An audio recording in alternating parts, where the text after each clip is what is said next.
Hello, this is just a test for mic.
Hello, we will start in 5 minutes, inshallah.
Mr. Johan, can you hear me?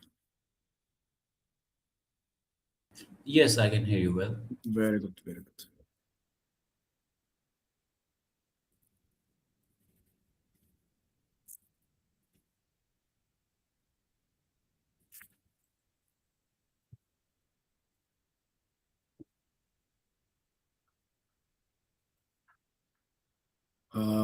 I think Mr. Hasib is joining us also. Mr. Hasib,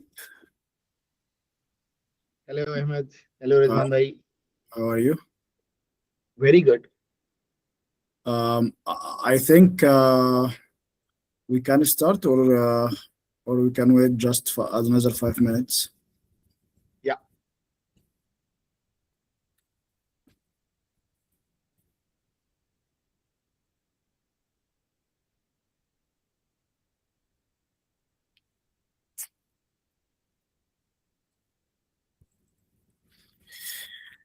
Okay, let's start.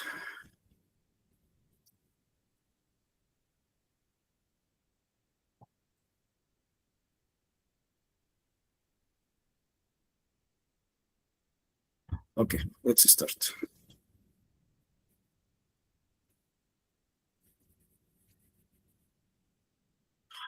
Please confirm that you are able to see my screen.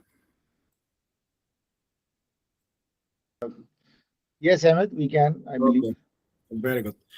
Okay, thank you everyone for attending our today's webinar in series of webinar, which is arranged by Trace Hub regarding increasing and raise the awareness regarding the track and trace. Our session today regarding the track and trace in Pakistan in cooperation with Authentic and Pharmatrix.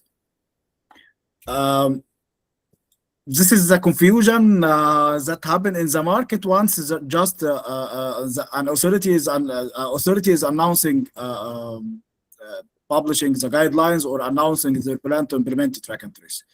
Most of the stakeholders is suffering from a confusion regarding the track and trace cost, regarding the tight deadlines, regarding the operational challenges, and of course, one of the main topics that cause the confusion is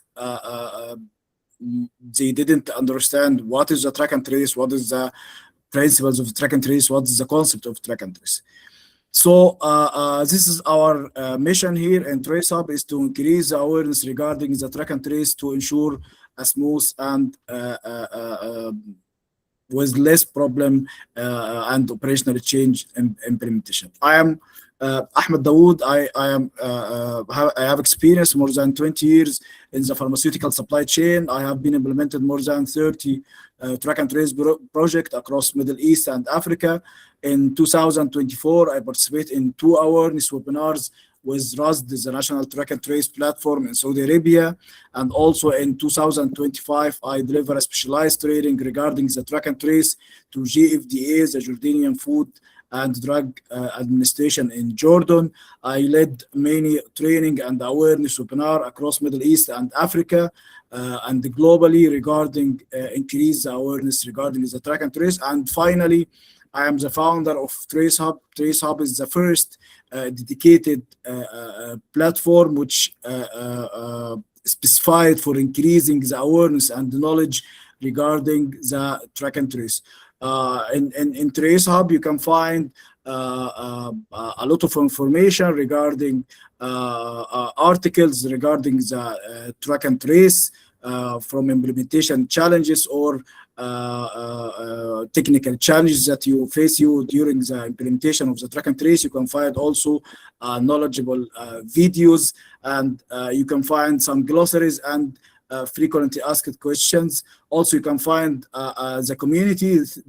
Regarding the community, you can post your question and you will find some answers for your questions. Also, you can track any country to check what is the updates of the track and trace in this country. So you can find all the news and all the guidelines that is published up till yet. This is along with some tools that help you in day-to-day activity, and also the updated news through any regulatory authority.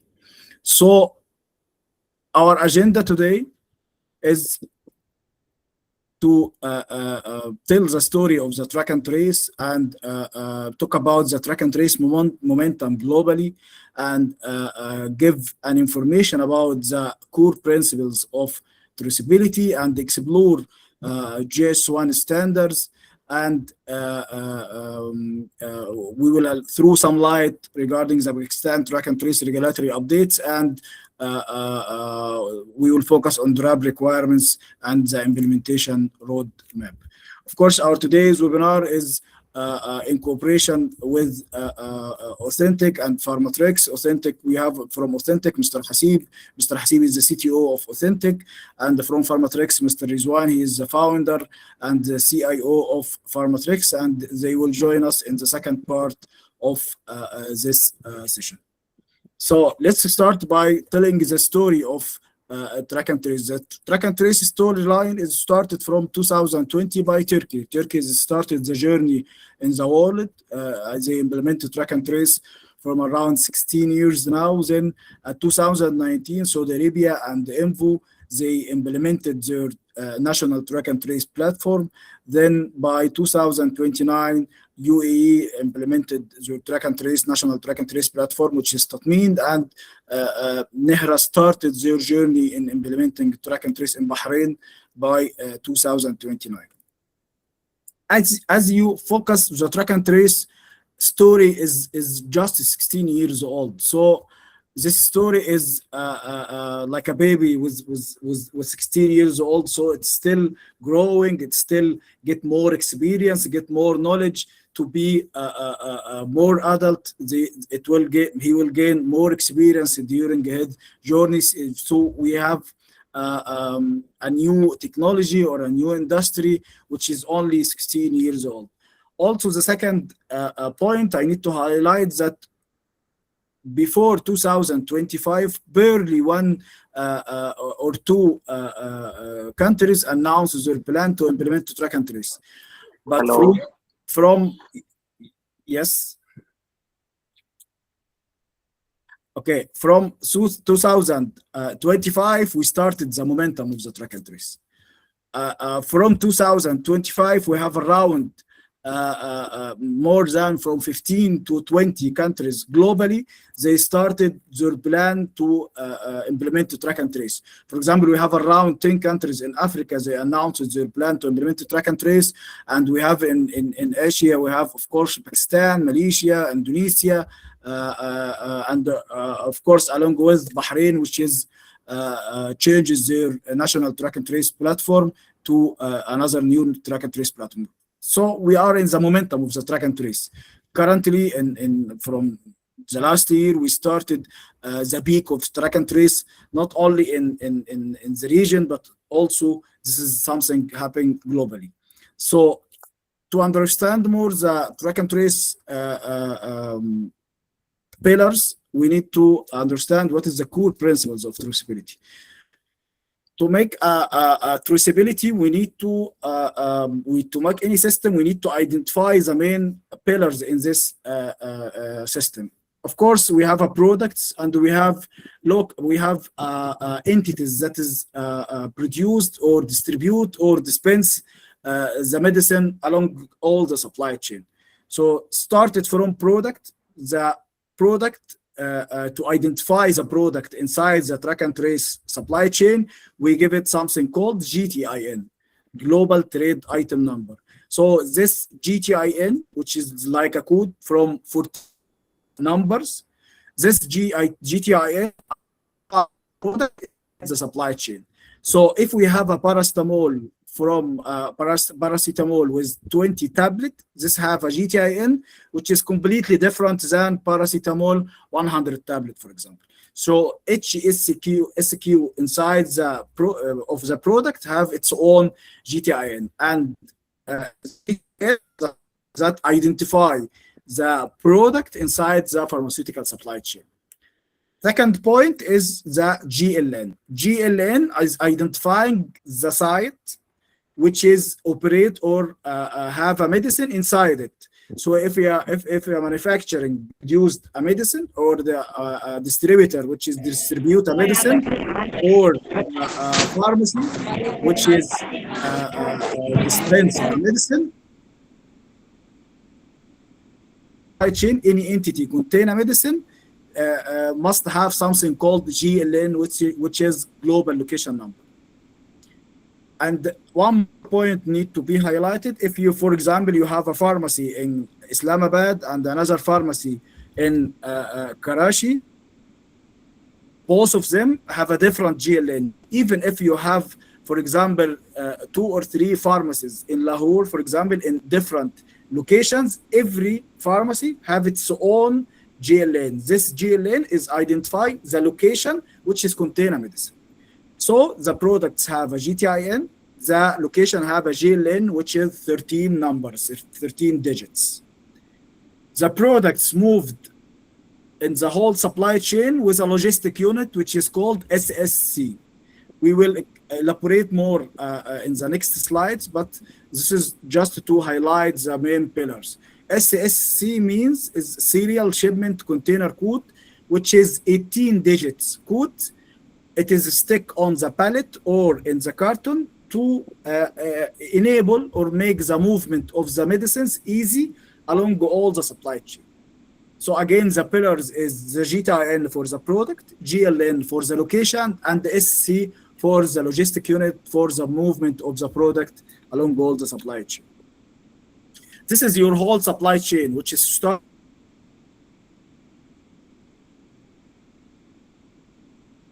by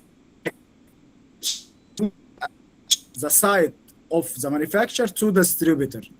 Once the product is moved from the GLN of the manufacturer to the GLN of the distributor, this means transferring the ownership of the products from the GLN of the manufacturer to the GLN of distributor.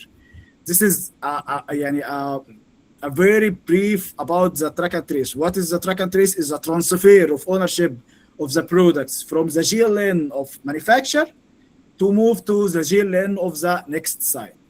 Of course, after the distributor is receiving the medicines, then he prepare a different products, send it to the dispenser or the pharmacy or the hospital. So once the pharmacy or the hospital receives the medicines, the product's ownership transferred from the GLN of distributor to the GLN of the dispenser or the pharmacy or the hospital. So track and trace is a matter of transferring of the ownership. Okay, so the first point is to make the, we are talking about the product. We need to go deeply on the level of units. So the first point is to making the units unique is giving a unique digital fingerprint. Okay, unique digital fingerprint, like your ID, like the human fingerprint, to let every unit or of the products unique along all the supply chain. If you consider the unit unique, so you can track it from the time of manufacturing to the time of dispensing. So what does this mean? How the products is how the unit can be unique? By stick on it or put on it JS1 data matrix. This JS1 data matrix is consists of 4 information. GTIN, which we mentioned earlier, that is the global trade item number, which is the unique number on the level of the product. So the JS1 data matrix contains the GTIN of the product, batch number, expire date, and serial number. All the 4 information together give a unique fingerprint for each unit of product. If you scan this unique fingerprint, unique digital fingerprint, you can know all the information along all the supply chain. So you can know when it is produced, when it is reached to the distributor, and when it is dispensed to the patient. So the first and the more information, and this is the first step that we start in Pakistan, is the unique digital fingerprint, which is the serialization. It's called serialization, which means we give a unique, for every unit of product, a unique digital fingerprint by putting a JS1 data matrix on it. This JS1 data matrix contains 4 information: the GTIN, the serial number, the batch number, and the product. The second information in the track and trace or traceability is the aggregation. Aggregation means creating a digital parent-child relationship. What does this mean? It means normally now you are preparing units inside a carton, then you put the cartons on the pallet. This is the same what we call the aggregation from technical perspective by adding a code on this carton or this pallet. This code called SSC, as we mentioned earlier, the serial shipment container code. This is a linear code containing of 18 digits. This linear code, once you put it on a carton, for example, carton of a box of 20 units, if you scan this SSC code, you can extract the information of the units inside. So this SSC representing like a parent for the child serials or the child units inside the carton. So this is called a parent-to-child relationship. If I put the cartons, for example, as we mentioned our earlier example, we put 20 units inside one carton. And if we put, for example, the 10 cartons in one pallet, we can give the pallet SC also. This SC of the pallet represent all the information inside this carton. By scanning this SC, I can extract and I can understand all the information of the units inside. To make it like easily mathematically, as we mentioned, every unit have a 4 information. So if you can imagine box of 20 containing 4 information for every unit. So if you scan the SC of the box, you can extract 20 units. 20 information of, you can extract 80 information of the 20 units. If you can, if you put the 10 cartons on the pallet, you can extract, imagine 10 cartons in 80 information, you can extract around more than 800 information from just scanning the SC of the pallet. So aggregation, again, is creating a digital parent-to-child relationship between the SC and between the pallet SC and the carton and the units inside, and also between, if it's carton, it will be between the carton and the units inside. So as we mentioned, the official transfer inside the whole supply chain, track and trace supply chain, is the SS. So once the manufacturing is produced, the medicine in the manufacturer, this is physically moved to the distributor. And through the DRAB data hub and through your track and trace system, all the information of the pallet, which is SC of the pallet, SC of the cartons, and the information of the units inside is transferred through the system to DRAB data hub. Once you transfer this data, when you dispatch the product, this means you transfer the ownership, or you declare to DRAB that your product is moved from your GLN, from your location, to the ownership of the distributor. Once the distributor receives it, this means officially the distributor declares that this product is under his ownership.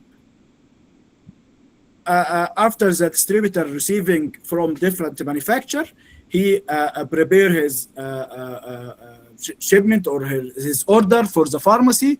Then he prepared different items, put it in carton, stick SC on it. Then he will send it physically and report the data to DRAB data hub, which means he declares that these products, this information, these serials and SC moved from his ownership under his GLN to the GLN of the dispenser or the pharmacy.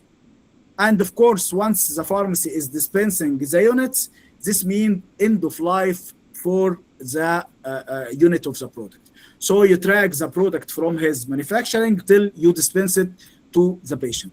One more information, the guidelines, the draft guidelines for that's announced by DRAB acknowledge that the patient can scan through mobile applications the JS1 data matrix for the unit, and he can know that the product is authentic or not. And this is one of the very, very important value of the track and trace, is to enable the user to ensure that his product is authentic or not. Because if you know, according to the WHO guideline, according to the WHO statistics, we have around 10% of the products in the middle, in the low, in the middle, or the middle countries, 10% of the products are counterfeited. So it is very important to extend the information for the product, which is authentic or not, to the patient. Okay, let's throw some lights regarding the Pakistan track and trace regulatory updates. Okay, the timeline is very clear. In June they announced they released the SRO, and supposed to start from October, start sticking the JS1 data matrix on each unit, which means serialization on the secondary packaging. We will elaborate more in the next slides. Then after 6 years, or during 6 years, after 6 years, suppose the aggregation will be mandated on the logistic units. What is the product is under the track and trace? All the allopathic products, biological products for the human and vet, for veterinary use. What is the products which is excluded is the O2C non-drug products, nutraceutical products, medical device product, medical gas products, and radio pharmaceutical products. Okay, let's go deeply and throw some light on the SRO and the draft guidelines of DRAP. As we mentioned here, this is the products under the track and trace, allopathic drugs, including the biological for human and vet use only, and will not apply on the health and the non-drug, O2C non-drug products, nutraceutical products, medical devices products, and medical gas or radiopharmaceutical products. This is not will be included in the track and trace. Okay, the JS1 data matrix will be applied. This means the serialization will apply it from 4 months from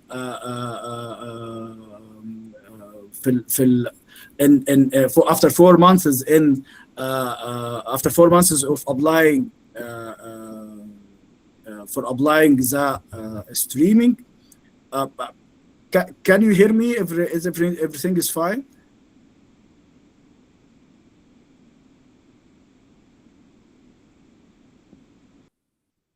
Yes, Ahmed. So far, so good. Everything is fine. Okay, very good, very good. Okay, so yes, let me yes. So after 4 months, which means in October, it is will be mandatory to add the JS1 data matrix on every secondary packaging label. It will be for all drug manufactured or imported for the domestic market or exported purpose. Okay, this is according to the SRO. Okay, the second point, which is mentioned by in the SRO, that the imported drugs, if it is not serialized, so you need to have a prior approval from the registration board, and you will allow to put the JS1 data matrix in your local license facility in Pakistan. Okay, the number fourth point is if the primary packaging is not put in the secondary packaging, for example, like vials, like IV fluid, for example, dextrose and something like this, if it is not put in the secondary packaging and it is sold like a primary packaging, you should also put JS1 data matrix on it. Okay, but according to the draft guidelines, the primary packaging are exempt for the present, which mean what does primary packaging means? Strip, for example, primary packaging is the first packaging from which covers the raw material. So the primary packaging for the for example, for the tablet is the strip. So strip is exempt from adding JS1 data matrix. The secondary packaging, for example, is a package of 2 strips. So you need to put, if you have a tablet with 2 strips, you need to put a JS1 data matrix on the secondary packaging. What is the information of JS1 data matrix? For information, as we mentioned again. GTIN, before this GTIN, you need to put identifier which enable the systems to understand that if you put 01, the system will understand that the next information is the GTIN, which is consists from 14 digits, 14 numbers. So GTIN, before GTIN, the identifier of the GTIN is 01. So before GTIN is 01, then 14 digits. Expire date, before expire date, its identifier is 17. And the format is year, month, day. So for example, if it is, let's call it 29, 0909, so 29 is the year, 09 is the month, 09 is the day. The batch number is, the identifier for the batch number is 10, and it is up to 20 characters for the batch number. And the most important point here is the serial number. So the serial number, the unique identifier of the serial number is 21, and you can generate serial numbers up to 20 characters. And the most important information is the generation of the serial numbers, which is mentioned up till now in the draft guidelines, is hexadecimal from 12 to 20. Hexadecimal means numbers from 0 to 9 and letters from A to F, just from A to F. So you can generate a serial numbers up to 20 characters according to the hexadecimal sequence that is mentioned in the draft guidelines up till now. Regarding the cheaper or the tertiary means the boxes, or for some items regarding the pallets, for the cartons, you need to put 2 codes according to the guidelines. If it is homogeneous product, so this means the product is the same item, paracetamol, for example, 5,000. So you need to put 2 codes. The first code containing the GTIN and expire date and batch number. The second code is the SS. For the heterogeneous means items from different items in the same container, you need to put only SC. This is what mentioned in the draft guidelines up till now. Okay, regarding the human readable information, means the information which is seen by the human, okay, which is printed beside the JS1 data matrix. There is important notes which is mentioned. You're supposed to find the information like this. The parentheses, which is to identify the identifier, it is only for human convenient only. This is should not included inside the code. This is very important notes which is added by DRAB to clarify the point about regarding the human readable information. So if you put this information only for the human readable convenience, but it shouldn't be included inside or encoded inside the JSON database. Can you please unmute? You can please mute him, please. Okay. For barcode quality, by the way, the draft guidelines of DRAB is very, very detailed and cover very important items regarding the quality of printing. So the quality of printing here mentioned according to DRAB is ISO and ISO IEC, which need to be the quality of printing is grade C. And of course, as we mentioned, the hexadecimal generation of the serials is from 12 to 20 characters, and they need to be hexadecimal. Hexadecimal means generating numbers from 0 to 9, and letters from A to F only. Okay, you can also, as a character case, you can put upper or lower character, and the last notes here, that the last point mentioned here in the draft is they prefer the inline inspection. This is recommended just to ensure the ongoing printing quality and compliance, and this is just a recommendation from draft. Regarding the operation role and the data life cycle, this is very important. By the way, as we mentioned, track and trace is just a 16 years old industry. So it is not the same at all countries, for example. For example, here the sampling point is mandatory here is to put the sampling to make it like, to be marked like the normal unit. At countries like Egypt, for example, sampling is not in under track and trace. In UAE, for example, sampling is under track and trace. So every country puts the guidelines according to its own perspective or its own objective, of course. One of the important units here is information here is the data retention. Data retention here, according to DRAB, is should be returned in your system 3 years after your product expiration. So this is very important information, because once you need to have a software or track and trace software vendor in your facility, you need to tell him that the guy, according to the guidelines of TRAB, the data retention must be at least 3 years after the product expires. And this is a point of the consumer, as I mentioned to you, that the DRAB will enable the consumer facing verification via mobile application to read the data matrix and consult the DRAB records. Regarding the technical feature of the system, it will allow CSV and XML for data exchange. Regarding the requirement for the manufacturer and the importer, you should of course have a JS1. You should have GTINs for your products.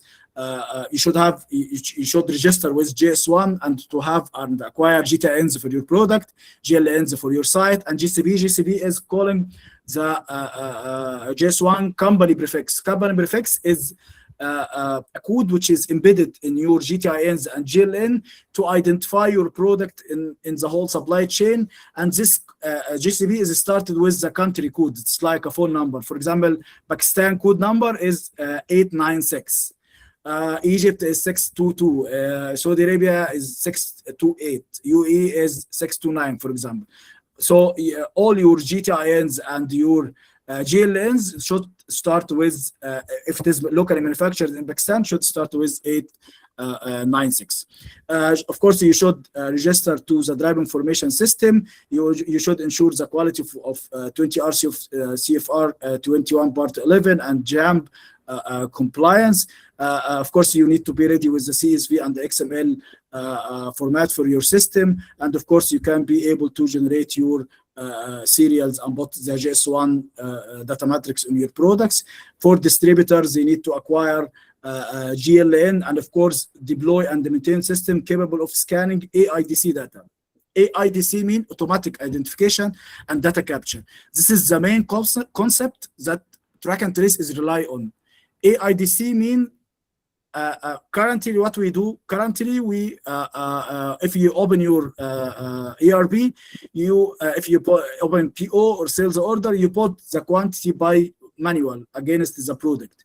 AIDC means I will scan the code and the data will reflect in the system automatically without any human entry. So this is the concept of AIDC, and this is the main concept that track and trace is rely on: automatic identification and data capture. Once I scan the product, it will reflect at your system. Okay, that's all regarding the information, the informative session. Let's start our discussion with Mr. Hasib and Mr. Rizwan. I will invite you to please unmute yourself and let's start our discussion regarding our topic today. Thanks, Ahmed, for having us, and most importantly, providing your platform to share global best practices, relevant case studies, and how Pakistani's ecosystem can benefit from what the world has already implemented, and get confidence using best practices. So, thanks for having us. Okay, thank you very much. We have also Mr. Hasib, I think, correct? Thank you, Amit. It's a very beautiful program sections that you have been doing on track and trace, especially in the pharma area. It's a much needed effort we are doing. And I think we should carry on doing these exercises as it's beneficial for the whole industry. Thank you, thank you.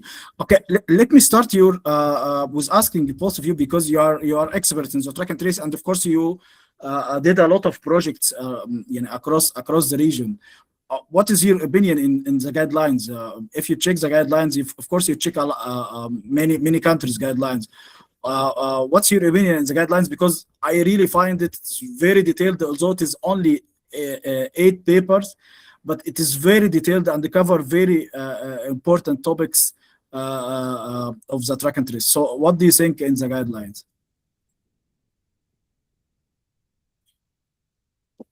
Mr. Rizwan, you can start, then we will I will ask the same question from Mr. Hasib. So the good thing is that there's a clarity on intent and purpose of implementation.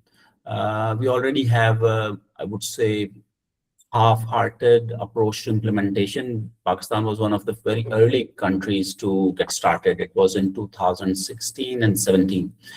But over the time, it got delayed. It was very overexcited and very short timelines to implement it. And eventually, we got caught up in COVID. There was issues with whether it would cause drug shortages. Eventually, we are here now. And what the regulator has presented is a subset of global best practices, what the world has already done. There's lots of learning curve from various similar projects and implementations worldwide. So there's lots of best practices already there. And together, industry stakeholders like solution providers, standardizing bodies, consultants, the audience today, they can all, like I see very interesting questions in the chat. So we all can join hands together, have some capacity building, get learnings from resources like what TraceHub's provided, and be able to think global but act local.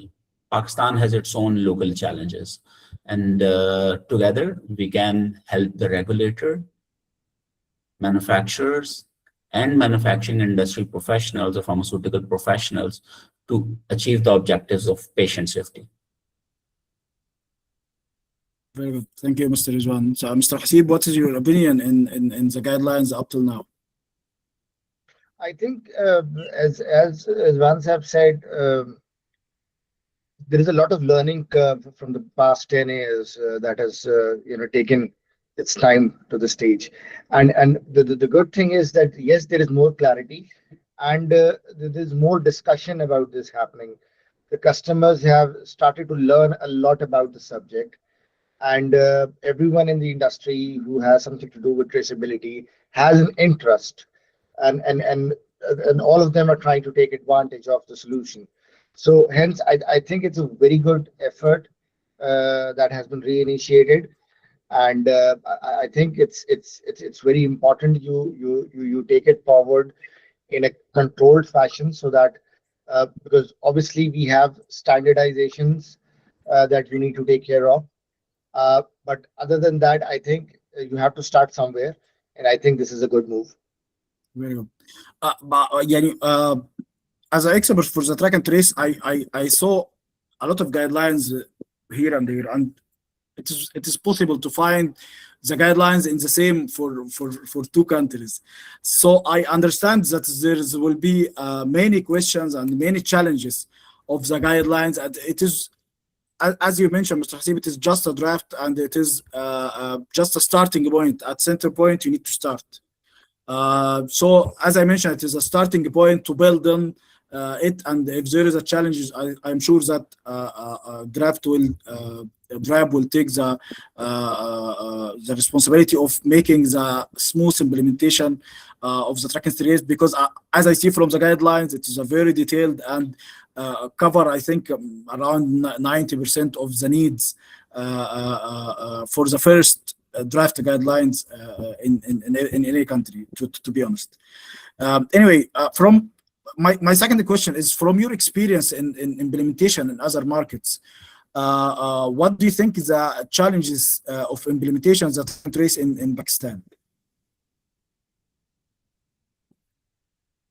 So I would chip in for that. One of the primary challenge that I would honestly say is the timeline is really short, I would say, for a very large market. Like Pakistan, we have several hundred manufacturers, and a lot of them fall in small and medium and small manufacturing facilities where capacity building is a huge challenge. Although it did not come as surprise, because the industry had been getting, there have been talks, there have been several SROs since 2017. But still, I believe if a staged approach in the implementation should have been there, it would have given breathing space, and rather than a stress implementation, more of a well-informed decision on how to take about it. But I believe there will be talks among the stakeholders like regulators, pharmaceutical manufacturers, bodies. They would be sitting together in various roadshows. There's a planned roadshow happening in Lahore, Karachi, Islamabad. There's lots of talk by various industries bodies. And I believe there will be, I expect and I suggest that a relaxed approach, maybe pilots and then scale up. So that the intent and true spirit is portrayed by manufacturer, and regulator provides a hand-holding or more of a approach in which they can actually do pilot projects and then scale up, so that there is no repetition of mistakes, so they can just mature one solution and then scale up. Might as well that has been successful elsewhere in the world, might as well work here. Very good, very good. Mr. Hasib, what do you think from your experience? What will be the challenges in implementing track and trace here in Pakistan? I think when in 2016 the effort was initiated, there was a huge communication gap, and the regulator was not able to communicate a lot of technical parameters to the industry. But I think that has now changed. And as Rizwan said, that there's been communication, there's been roadshows, and that's basically allowing all the companies to basically understand and engage more. And I think what's very important is that now we have to start talking about the standardization of the deployment solutions. We have to start talking about cybersecurity. It's a serious issue. It's a serious challenge. You also have to start thinking from the counterfeiters perspective, because the moment you put up a system, another system pops out right into the market, and they're literally in a parallel environment. So it becomes difficult. So you have to look into the law enforcement around these actions. So these are very important areas that one has to look into as a regulatory standpoint. But I'm hopeful that the direction we're taking, as Rizwan said, that you have to start doing pilots. You have to start getting used to the environment. You have to understand the environment, and then take baby steps forward. So there is no fast forward to this. You have to take a very stable and a breathable approach. Yes. Very good. Thank you, Mr. Hasib, for your answer. So my next question is for Mr. Rizwan. What is your advice for the manufacturers in Pakistan to prepare before implementing track and trace? What they need to understand, what they need to do, what they need to prepare for before implementing the track and trace in their facility? So most important is capacity building and knowledge of the standards, best practices done in the world. And today is one of that first step that's need to be taken. exposure to various publicly free resources. GS1 has a lot of them. TraceHub has a lot of such resources. I would highly encourage Ahmed to put together a focused, maybe a course, a short course, self-paced, that people can go sign up. I will put now in the chat the link of TraceHub. Yeah, so a focused, maybe like a serialization 101, a course that people can do on their own pace, pre-recorded, that they can go through and have all the right knowledge so that they can make the right decisions. Most important thing that I want to suggest is, firstly, you should have the right ability set so that you can take the right decision as a manufacturer, because you're responsible for the product. What's printed on it, what's inside, you have always been there. You were responsible for the efficacy of the product, the safety of the product. Now you're also responsible of the printed data, because not only humans have to read it, but machines have to read it. And they have to read it even the last day of your expiration. So print integrity planning is very important. This is not 8. If one of the dots get missing, and human will still be able to make out this is 8.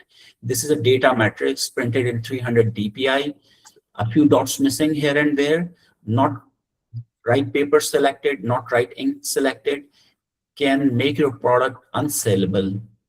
And there are 2 losses. You lose revenue opportunity down the line, and you also have the return logistics applied on you, because you'll also have to get it back from the market. Second is data integrity. You are responsible for providing the right data to the regulator, keeping a copy of that with you. So do not take it as a printing project.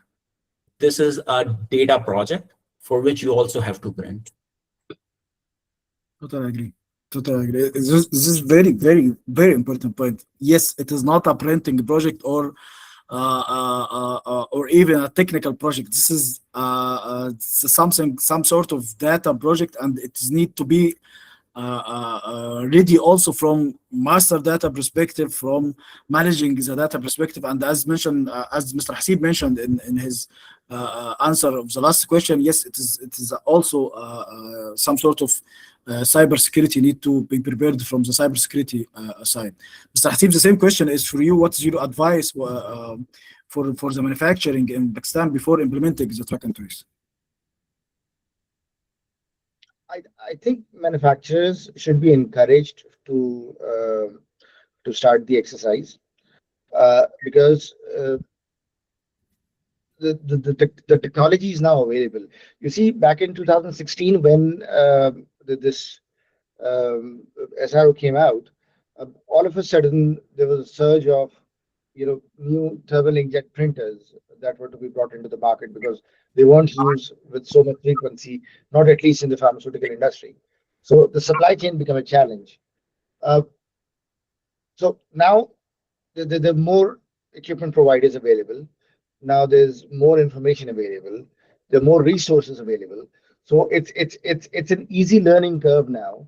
And as I said, they should be encouraged doing this, because what they're looking at is, from a legal standpoint, they're looking at a very safe liability management. From a commercial point of view, they're not losing their revenue. From a visibility point of view, they have better supply chain, they have better warehousing, they have better visibility. So all of these things gives you better control of your business. And in a supply chain business, especially in the medicine, as long as you are maintaining your cold chain, as long as you're maintaining your environment, they matter most. Because as Rizwan said, the product need to run for 3 years or 2 years or whatever the expiry date is. In some products, in some rare products, they're even up to 5 years. So you have to be very careful about it. And there's more technology available, there's more resources available. So they should be very encouraged to do this. And whenever I talk to clients, I always tell them that it is perfectly fine if you are just starting with the smallest possible bit. That encourages them to start. That gives them more confidence, that gives them more visibility, so they get more information. So I would encourage them and to whichever solution provider they go. As a matter of fact, I know a few companies who have done the whole process in-house. It's quite appreciable. So yes, it's out there, and everyone can take advantage of this. And it's about time we start taking about it, because it's about human life. So you have to be very careful. Yes, yes. Thank you, Mr. Hasif, for this answer. Yes, it was a very, very clear answer. My last question before we go for after this last question, we will see the question in the chat. Then we will finish the session by if there is anyone have a question. My last question is to you, Mr. Rizwan, is aggregation will be mandated in 6 months, in 6 years, as mentioned in DRAB, in the DRAB guidelines. But what is the plan for the manufacturer from now that they can prepare themselves for this step? So DRAB in its guideline has mentioned the maximum time, that is 6 years. It does not stop people from aggregating beforehand. I know manufacturers in Pakistan who have been serializing and aggregating since 2016 and 17 because they wanted traceability for their own, for their brand protection, for their territory analytics, for their supply chain visibility. So they have been able to do it on their own somehow. I believe as a industry push, innovative, like what we hear a lot in the global corporate world, it's no longer how large the company is, it's how fast the company is.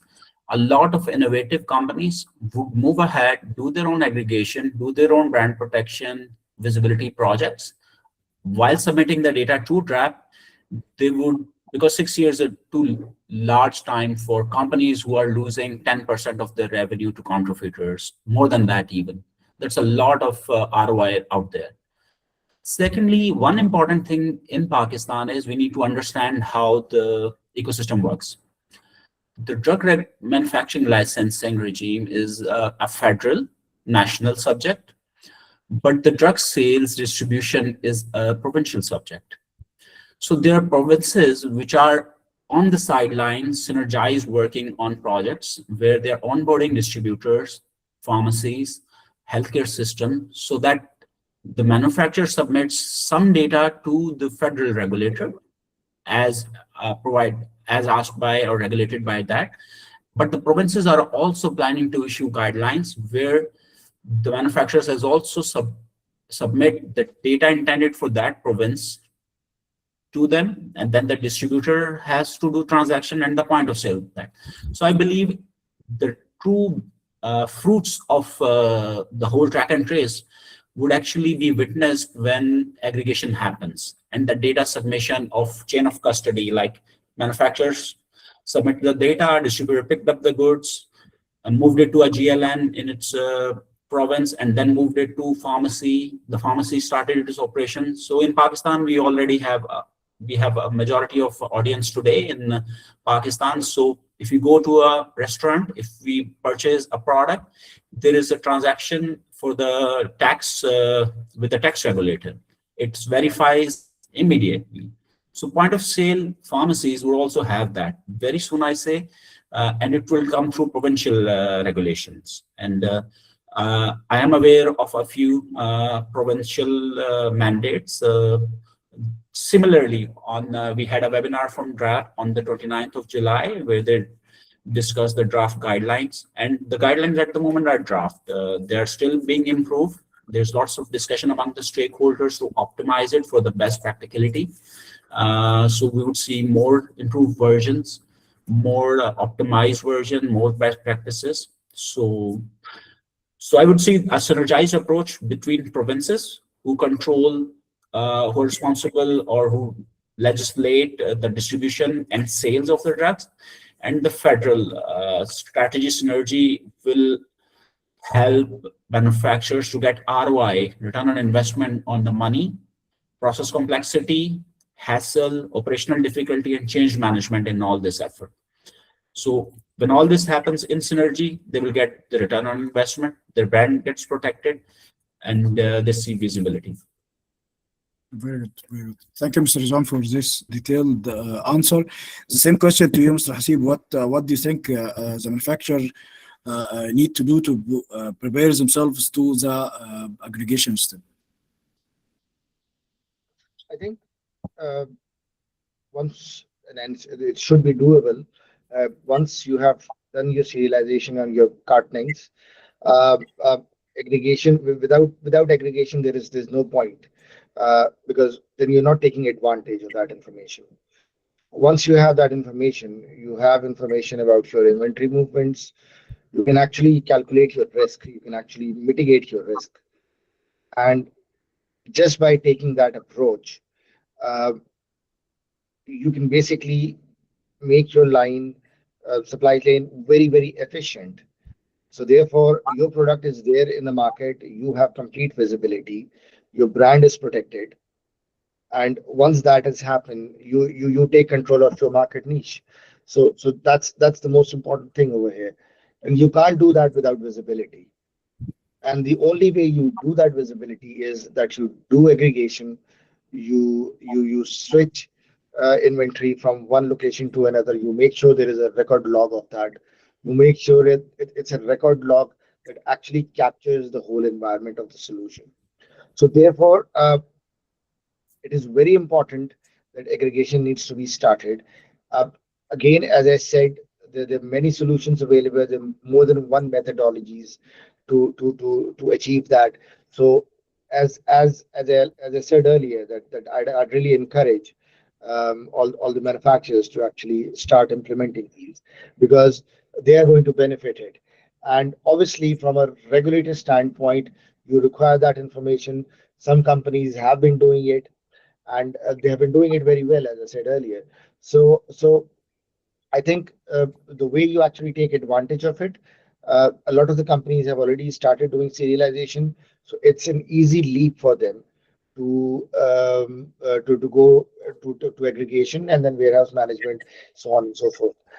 There's one thing very important also that you need to take into consideration while you're doing that is you have to understand your market dynamics. Um, you have to completely isolate the regulatory requirements, and you have to isolate your business requirements of traceability, because what that does is that confuses a system developer. So a person who's actually sitting in the company who's trying to put down a traceability solution is then confused that what is going to be done. So it is very important that you actually, there are a lot of references out there. There are lots of very good case studies. There are a lot of them on GS1. You can take, you can actually look at other industries as well on how they have taken advantage, how they have reduced their cost, increased their supply lines, uh, manage their brand better, control their territories better.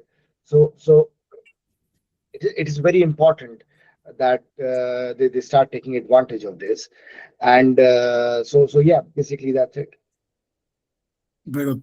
Thank you very much, Mr. Hasib, for your question. Let's يعني go quickly about the question in the chat. I have, indeed, this is the same point which is raised once any track and trace regulations comes to the any country. The counterfeiter will make the prints for the same JS1 data matrix, so they can publish the JS1 data matrix for the original, and once the supply chain is scanning the product, so it will reflect the same data. And I think you can, both of you can answer this question, because this is a normal question. Once the track and trace is implemented, this is a usual question.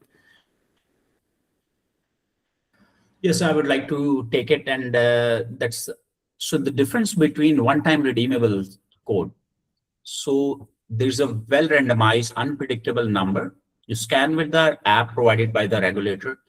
So yes, regulator will verify that it's genuine because it was submitted by manufacturer A on 8th July.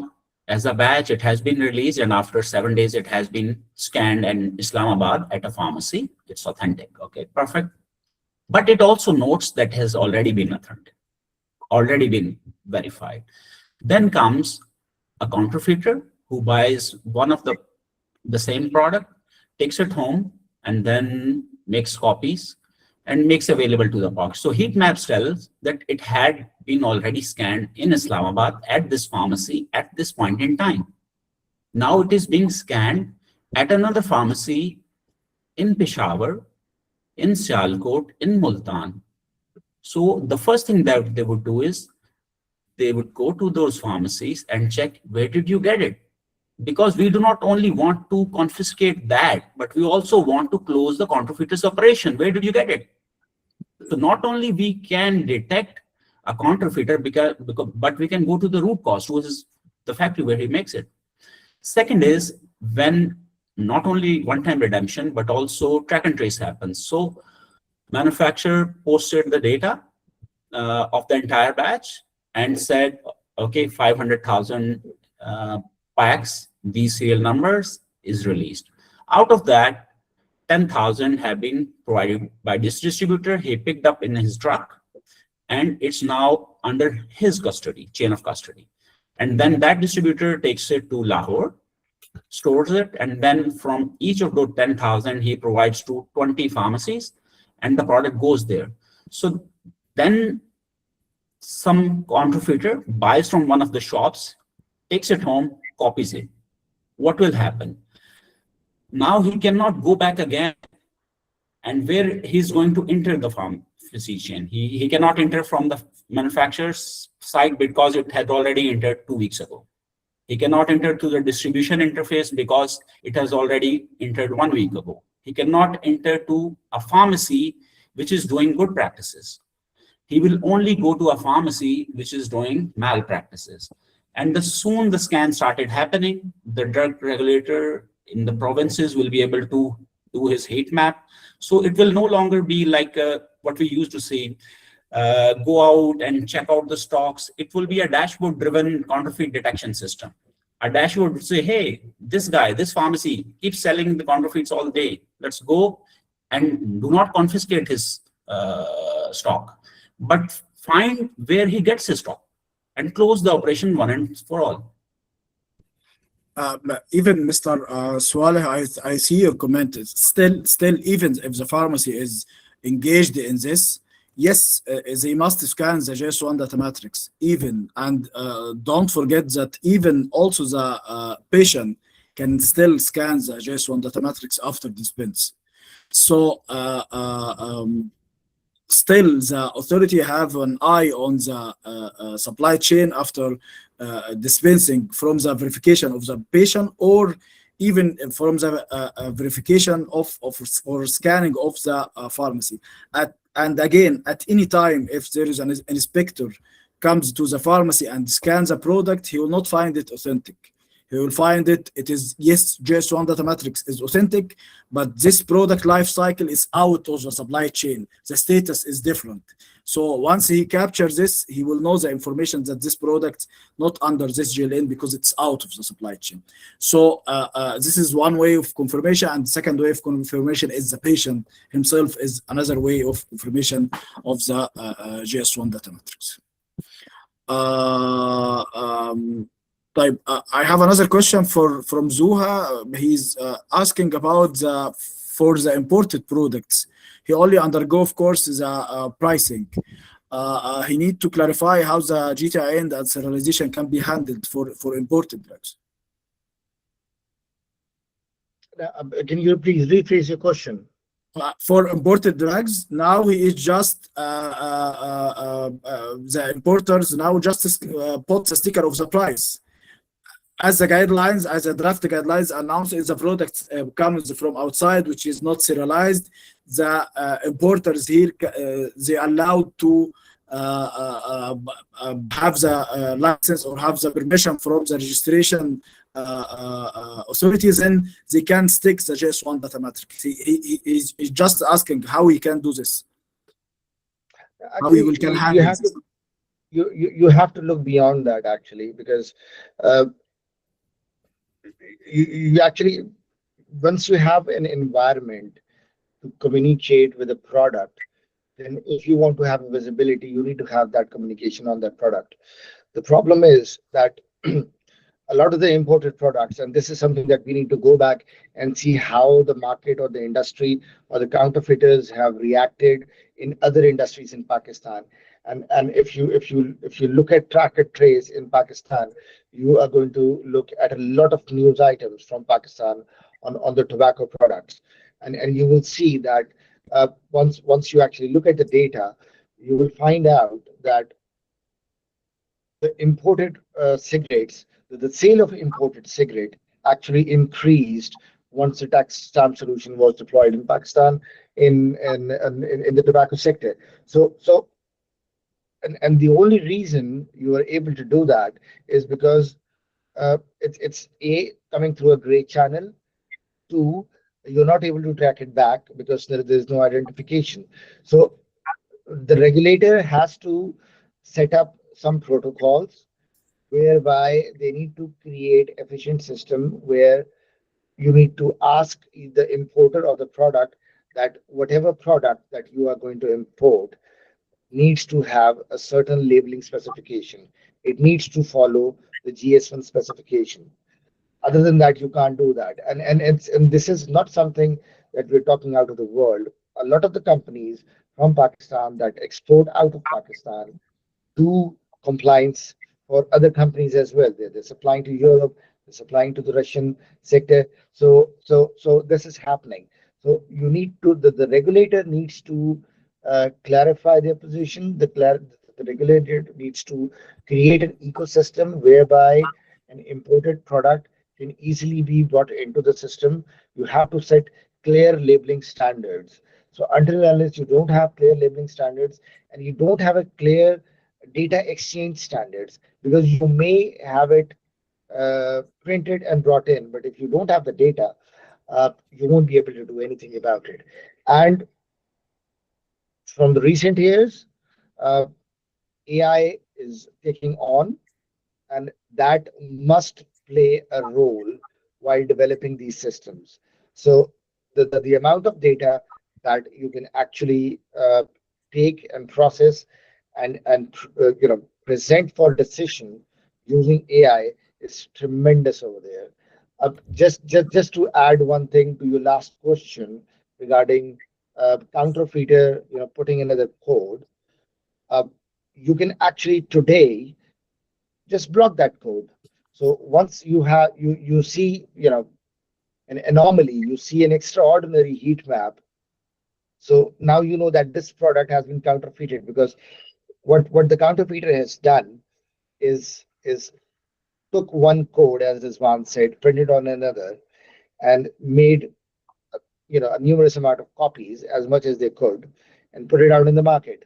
Now you have to understand that you have to communicate the scan practice to the consumer as well, and you can't just communicate to do it for the sake of doing it. You have to pass on some form of benefit to the consumer as well, and that's where patient safety comes in. So you have to encourage patient safety. But coming back to the counterfeiter question, you can block these systems. You can block these serial numbers which are being used by the counterfeiters, and you can start using AI to actually find back the root cause of the situation. You can actually start doing better planning. So AI must play a very important role in the traceability information, and the regulator needs to clarify, especially with regards to the import, because if that's what starts happening, the first thing counterfeiter is going to do is use the guise of imported products or putting illicit product into the market, and that's a serious health hazard. So, uh, the guideline needs to be clear, and you need to start thinking from a counterfeiter's perspective, because you are actually adding a layer of security, you're actually adding a layer of authenticity, which is being authenticated in a wrongly fashion. And not only it's in a wrongly fashion, it's creating a health hazard. So you need to be very clear. You need to adopt technology. You need to start using AI, and that's the way forward on this. Very good. Very good. Uh, uh, We have another question here. Julhrim asked that once the product information is uploaded to once the product information is uploaded, will customer authenticate the product against the national database? Yes, this is according to the draft guidelines. There is a mobile application. The patient through it can verify the product. I have very important question here from Rohel. He is asking about how will the computer system validation will be performed and the IT servers? How will the data be secure? The data backup procedures and the archiving data methods. I think this is a very, very deep question. This need a whole session, I think, for this question. Mr. Rizwan, what do you think? Yes, I think that's a good topic for a follow-up webinar. And it will be huge because you're responsible for storing the data that is being produced all the time on all the production lines. You're responsible for the entire product life. You're responsible for 3 years more. That is going to be a lot of data, and you have to do very intelligent data architecture planning for your system to be robust. The backup security, and their redundancy. You might as well have to go to bank level data architecture plan, because you have to plan the disaster recovery sites also. They might as well be in a different location, in different geolocation.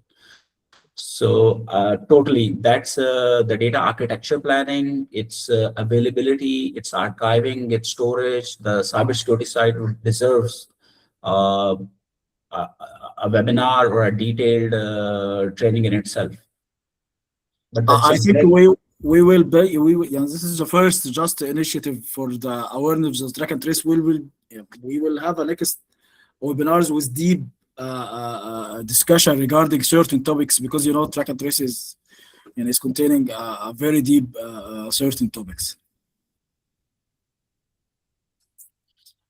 Okay, we have yes. And I mean, as cybersecurity is something that I've also been sharing at every platform, because without it, your systems just won't work. So it's an altogether different level of ball game that you need to take in. The technology is evolving at a very fast pace now, and so you have to keep up. The malware is out there. There are bots out there. There's a lot of illicit activity happening, especially when it comes to cyber traffic. So no, this is something that you need to be very careful of. And yes, it's a complete session that you need to take on. I agree. Thank you for your answers. Abdul Wahid is asking, GTIN only required for saleable units or physician samples? I think according to the guidelines they mentioned samples. API is asking, pallets should they be homogeneous, or do you the plan to support heterogeneous? No, the plan you can do homogeneous or heterogeneous. There is a guidelines regarding the aggregation for the pallets, and this is very clear. You can put it heterogeneous or homogeneous. If it is homogeneous, you need to put on the carton a code, the SC code, and the code with GTIN, batch number, expire date. If it is heterogeneous, only SC is allowed. Mr. Swal is asking your question. He's asking for your contact number, Mr. Hasib, Mr. Rizwan, and for my contact numbers. I think we can share it later. Asif is asking, is triple coding in case of importer is also required?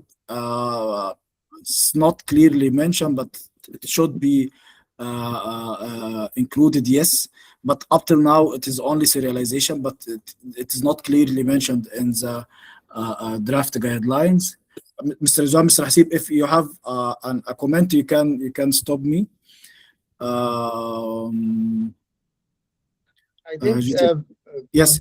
On this, there needs to be clarity. There needs to be clarity on enforcement. Yes. Because if you actually want to take advantage and control the issues that you need to control, you need to have clarity on that, and that needs to be included. in clear guidelines. But as we said that it's a draft model, so I'm sure at some point of time it will be added, and that can be taken advantage of. Very good.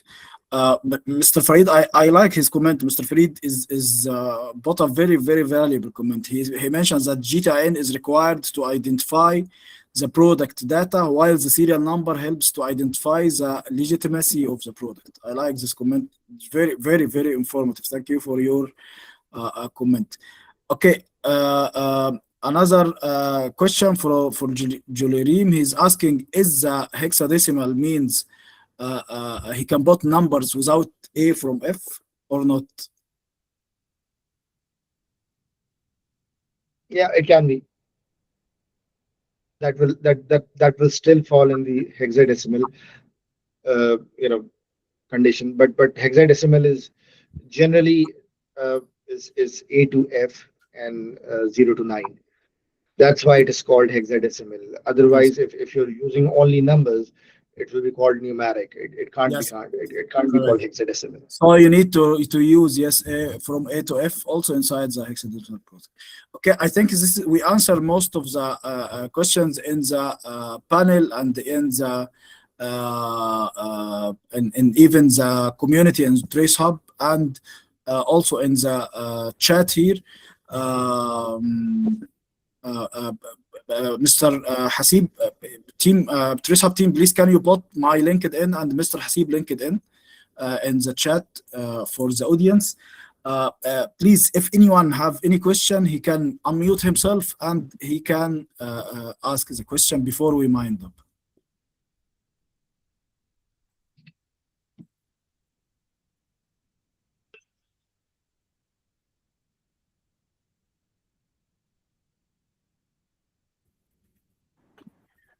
Okay, yani, so I think no more question.